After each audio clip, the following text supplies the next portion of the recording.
Hello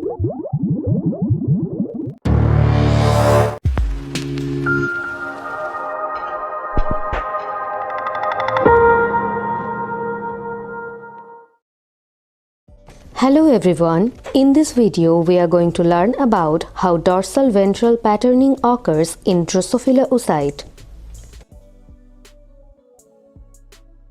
As the oocyte volume increases, the oocyte nucleus travels to anterior dorsal side of the oocyte where it localizes Gurken mRNA responsible for establishing the anterior-posterior axis. This Gurken mRNA also initiates the formation of the dorsal ventral axis. The Gurken signal is received by the torpedo proteins made by the somatic follicle cells.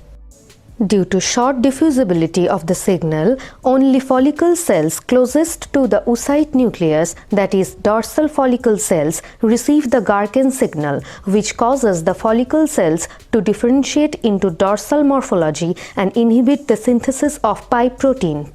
This establishes the dorsal ventral polarity in the follicle cell layer that surrounds the growing oocyte.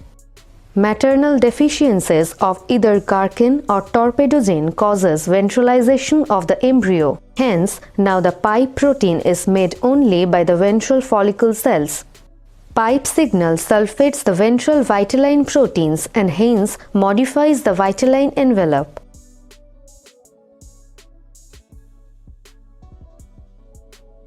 Now, this sulfated vitelline membrane proteins recruits gastrulation defective, which in turn cleaves snake to its active form and forms a complex with snake and then cleave ester proteins into its active protease form.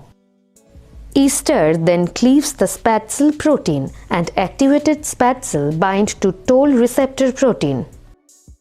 This toll protein is a maternal product that is evenly distributed throughout the cell membrane of the egg but gets activated only after binding with spatzel protein. Toll activation activates tube protein and a protein kinase called pili, which phosphorylates the cactus protein bound to dorsal protein. After phosphorylation, cactus is degraded, releasing it from dorsal. Now this dorsal protein gets free and enters the nucleus and thereafter ventralizes the cell by activating those genes responsible for specifying ventral cell types.